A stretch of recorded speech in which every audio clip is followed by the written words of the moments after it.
2026 is when the creator economy stops being a trend and starts becoming an industry. But it feels like its own unique version of the Industrial Revolution, sharing a lot of the same pain points and a lot of the same opportunities. In this video, I'm going to give you a report on the state of the creator economy in 2026. What's changing? What are the trend shifts? What are the paradigm shifts? And what you should be doing about it as a content creator or talent manager. So if you want to stay relevant in 2026, I highly recommend you stick around until the end. My name is Jem. I'm a YouTube talent manager, producer, and entrepreneur with 20 years of business experience under his belt. Let's get into it.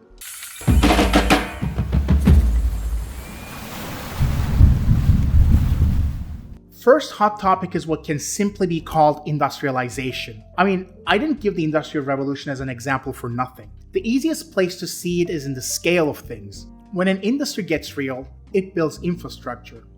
Events, awards, accelerators, partner programs, whole ecosystem of companies trying to sell into creators, everything. It's not just the events, it's who is spending the money and why. Last January, I was in Dubai visiting the 1 Billion Followers Summit, which positioned itself as the world's largest expo for content creators. The attendance was mind-blowing to say the least. It genuinely looked like an industry conference, and not just a creator meetup. It had massive sponsors, multiple venues, and big names on the schedule.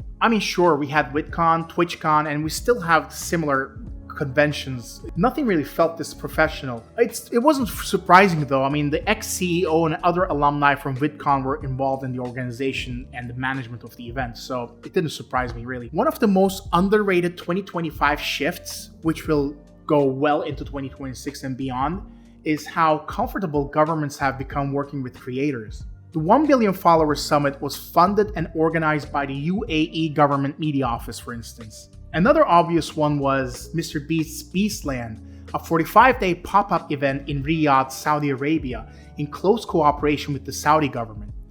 It's a large-scale, real-world experience built around the logic of a YouTube channel. Challenges, participation, spectacle, it all turned into a physical destination. And on top of that, as part of an extended deal, the last episodes of Beast Games Season 2 were filmed in Saudi Arabia. Whether you love it or hate it, that's the point. Creators are now influential enough that governments and national initiatives collaborate with them the way that they collaborate with major broadcasters. And moving beyond government and back into the private sector, you have the deals that sound absolutely out of this world.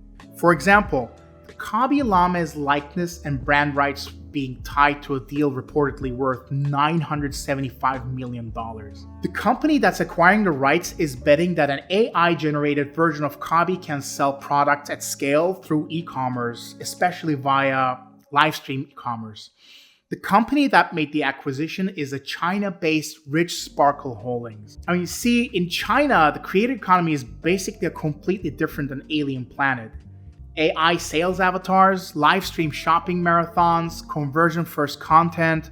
China has it all. And that model has been normal there. The rest of the world is only now catching up. So the bet is we can export the Chinese playbook globally. I'll talk more about the China model later in the video, so stick around and hit the like button because it really helps a lot. Let's go a little bit into the deals that went down throughout 2025. Which is going to be a reflection of what's going to come in 2026. The mergers and acquisitions seen within the creator economy space was wild, to say the least. I'll be throwing some numbers and percentages around, so I'll try to slow down a little bit, just a quick heads up. According to a major creator economy M&A tracking, 2025 saw a total of 81 deals closed, which is about a 17% year-over-year jump. And as expected, of course, North America dominated with roughly 71% of all transactions.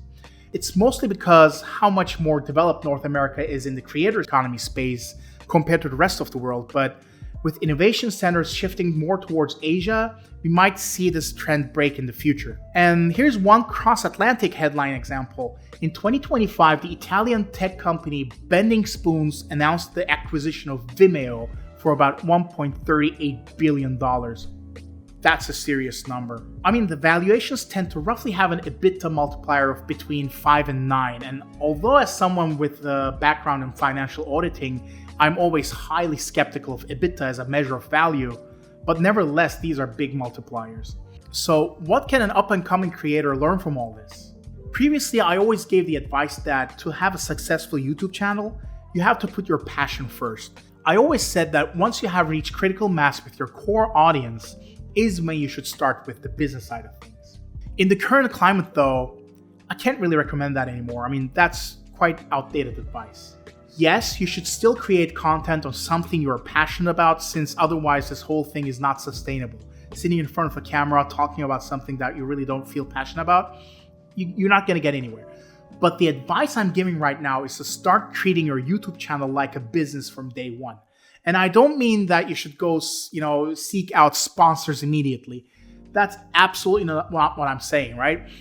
I'm talking more about managing expectations, the amount of time and money you invest in your channel, the way you plan out for the future. I will cover this topic in later videos, so if you're engaged in what I've been talking about until now, subscribe to my channel for more content like this, which is a great segue to the third big shift of 2026. Income inequality is rising fast. One major report showed that in 2025, the top 10% of creators captured 62% of total payments, and the top 1% captured 21% of total payments, right? So which leaves the bottom 90% sharing the remaining 38% of the total revenue. That's an extremely top-heavy distribution. While we see this pattern in almost every system, whether it be wealth distribution in the capitalist society that we live in, or your favorite MMORPG with the general loot and gear distribution among the player base. But hang on, it gets even more brutal. In a survey sample, only 11% of creators reported earning a six-figure annual income, and that's $100,000 I'm talking about. Meanwhile, total dollars paid to creators increased 168% year over year, but the average earnings per creator only increased by 24%. This means that although the pie grows, the amount of people wanting a slice of the pie increases faster. So if you do the math, this means the number of creators increased by 116% compared to the previous year, which is why growth doesn't really feel like growth to most people anymore. So what can we learn from all this? Brands and agencies will start to offer less and less for creator sponsorships, with the floor being the media average CPM of your core audience and niche. Now, I will cover this in another video. I said that a couple of times already, right? I will cover this in another video, in my educational series to be exact, but I want to touch base on something called return of investment multiplier. This is a method I frequently use when quoting brands and sponsorships for creators. It's a number that varies from niche to niche. So if you're a makeup channel, it's usually higher than a variety entertainment channel. It's basically a number you assign to your influence over your audience. You can multiply this with your base CPM to roughly get an idea of how much you'll charge brands for sponsorships. What this new trend in inequality will bring is that brands and agencies will try to shave away this multiplier number, and the only way you can keep this high is to create value for the niche that you're in. The more value you create, the more loyal your viewership will be, and they will be like the pillars that keep the ceiling as high up as possible, like Atlas carrying the globe on their shoulders, which is another great segue into the next trend of 2026. Creators will face harsher competition, harder discovery, and lower median earnings.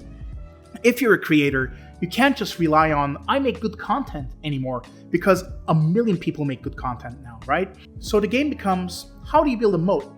A moat is a barrier that protects something valuable. Castles have moats because castles are extremely valuable, used to be extremely valuable in medieval times, right? So in a business, creating a moat means devising strategies such as diversifying income streams or partnering with someone with specific skill set just to maintain the competitive advantage and market share. And in the creator economy, moats usually come from four things. First is community. People who come back because they're attached to you and not just a topic that you're talking about. I already talked about this, a couple of minutes back. Your audience should become the pillars that keep your ROI ceiling as high as possible. Second is a niche authority. So you're the default choice in your category. I mean, you should be, right? Your videos frequently get recommended to people browsing your niche because, like every other YouTube guru is saying, YouTube is not a search platform, it's more or less a click platform. So you basically want the algorithm to recommend you to other people within your niche. Third is distribution, where you control multiple channels, multiple formats, and multiple surfaces. Of course, if you're just starting out, don't get ahead of yourself. You won't be able to do everything at once. Doing short form and long form together, it's really hard. You have to do this if you're like already at some point in the game, but you need to diversify. And fourth, product. So you should start selling something so that you're not only renting attention. You know what I mean? Which brings me to the next topic. Ads won't be the hero anymore. Yes, of course, ads will still matter. It's going to still be a huge chunk of your revenue, but it's not going to matter as much as it used to. YouTube has said that it paid its creators, artists, and media companies over more than $70 billion between 2021 and 2023. That's still enormous. So yes, ads will matter, but not as much as it used to before.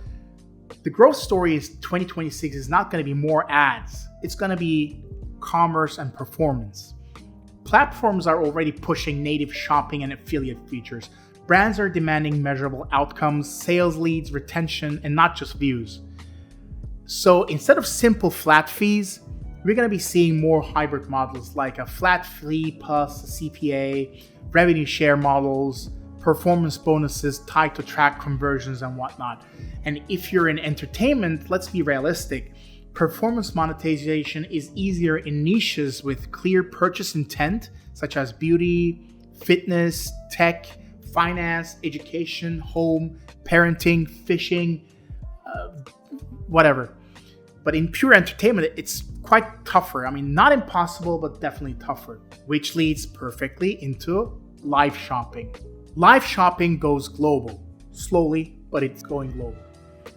Influencer marketing was king pre-COVID. 2026 is the age of creator commerce, though. Commercial transactions initiated through content are becoming mainstream. Yes, affiliate links have been around forever. Since back when YouTube was still in its infancy. But what's changing is the behavior. People are now comfortable buying directly inside the content experience. A couple of days back, I actually presented a case study at Google about YouTube shopping, especially aimed for creators, and the platform direction is clear. They want shopping to be native, trackable, and scalable. And if you watched beauty creators recently, some of them are making an insane living off of affiliate commissions, and insane the numbers that, they're earning more than some of the entertainment channels that I know out there. Even when each individual sale gives a small margin, volume plus trust adds up. So what happens next? Budgets are going to shift. So instead of paying mainly for reach, brands will now increasingly pay for conversion. And as I said in the beginning of the video, the Chinese creator economy has been like this for years, and even more so with the advent of AI-generated avatars. It's truly crazy. It's dystopian even to a level. That shift is now slowly coming to the global scene. So we tried something like that back in 2024. We went on live streams through a local e-commerce company affiliated with Alibaba. And I swear, selling on live stream felt like an infomercial. We really felt like the ShamWow guy, right? So direct response, offers, urgency, conversion, deals, coupon codes and everything popping up here and there, everything optimized for purchase. It was really fun to produce. And, we were doing the live show directly from within the app. So what that meant was users were just, able to directly click on the link that just popped up on the feed and just purchase whatever we were talking about, which is a great experience. And it was insane. And in 2024, I think we did like six live streams like that. And we just themed each and every one of them in different themes. For summer theme, we, made a little studio with, fake sand and fake, scenery. It was obviously, low production, which was a fun part of it. And remember the Kaby Lame deal that I told you about? Currently the stock value of the company is, tanking. It's brutal. The market value got decimated. You should totally check out. But the company was probably initially planning to have multiple AI avatars of Kabi live selling products all airing in parallel. I mean, I think the insane number attached to that particular deal spooked investors who could not see how this was feasible at all. But you don't pay these numbers out on a whim just because you have a hunch. I mean, I'm pretty sure some serious analysis went into it. Maybe it was the prospect of cloning the AI avatar of Kabi that was seen as a gamble by people, who knows. And if you're not familiar with the Chinese model, it might get scary for international audiences and international investors, let's say. And speaking of AI avatars, AI has had a 3-year arc. In 2023, we all said, wow, look at what AI can do, amazing. In 2024, the narrative became AI will replace everything. Movies, actors, influencers, creators. AI influencers will dominate the internet. No more Hollywood actors, finished, done. And then 2025 happened. Because AI got cheap and easy and the barrier of entry collapsed, things got out of hand. I mean, running a deepfake of someone in 2022 used to require some amount of preparation if you wanted a plausible output. Now it's just a click of a button, or one sentence prompt. So social media got flooded with AI-generated content so much that people started calling it AI slop. This became such a problem that YouTube recently cracked down on AI slop channels big time. Not every AI channel is evil, of course, but a vast majority of those were. I mean, especially those with fake grandpas reciting fake memories and whatnot, right? So AI gives an infinite amount of content. I mean, what I'm telling you can be told to you by AI. When content becomes infinite, authenticity becomes scarce. But to be honest, would you rather consume this content that I'm producing right now, if it were generated by AI and presented by AI rather than coming from a real flesh and blood human like me? I mean, of course, I'm nothing to write home about, but still, which one would you rather choose, AI or human? No matter the human, disregard who it is. So in 2026, audiences start seeking proof of human. Audiences want to see behind the scenes stuff, messy drafts, personality, actual constraints and hardships, a tonsil stone flying out of your mouth while you're speaking, humiliation, mispronunciations. People want to see that kind of stuff. Basically, the stuff that a machine cannot fake convincingly for long. I mean, it probably will in the foreseeable future, but we're not there yet. And even when we are there, people will still choose people over AI because we are already treating AI as a competing species. Just like Homo sapiens basically outcompeted the Neanderthals, we already see AI as a threat. Did you watch the Kung Fu robot demonstration in China for the Chinese New Year? I mean, speak of uncanny valley, On top of that, regulation is already tightening. For example, South Korea has moved towards requiring clear labeling for AI-generated ads because after a surge of deceptive deepfake-style promotions, they just called enough is enough. Okay. It's time for my I told you so moment. The proliferation of AI never really scared me. It sure killed the niche blogging scene, which was seeing a resurgence post-COVID. And it sure is threatening a lot of white-collar and engineering positions, and outright professions like law, software development, and everything. But it didn't not scare me because it's not powerful, but because people don't only consume content for information. They consume it for connection, they consume it for taste, for perspective, for trust. We've kind of come full circle. TV felt too inauthentic, so YouTube exploded. Then YouTube scaled up, money poured in, productions got bigger, and authenticity got diluted again, so people moved towards podcasts. Long form, messy, honest. And now we are being bombarded with AI content, and naturally, people crave the human touch again. I mean, are you going to tell me that a whole audience who gave birth to the mukbang genre because watching an influencer eat with them during their own dinner time, making them feel less lonely, was a lie? I mean, you think that audience will give up human connections for water-hogging large language models? I don't think so. I never thought so. Alright, final trend, and no segues. Brands are pushing towards long-term partnership and performance measurement. Translation?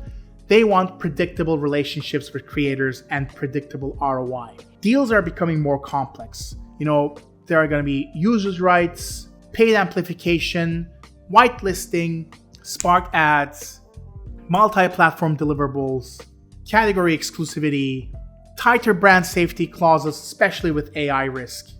So if you're a creator, the skill set in 2026 isn't just content, it's negotiation. It's understanding your risks. It's understanding your rights. It's understanding distribution. And it's understanding how you prove impact. It's understanding the concept of media value. So yes, if you want a part 2 where I break down the China model, how live commerce actually works there, what can be copied, what you absolutely cannot be copied, just tell me in the comments, because I think it will be like exploring an alien planet. So I really want to open that can of worms. I'm quite excited. And if you enjoyed this kind of insider business side creator economy content, make sure to like and subscribe to my channel, and see you in the next one.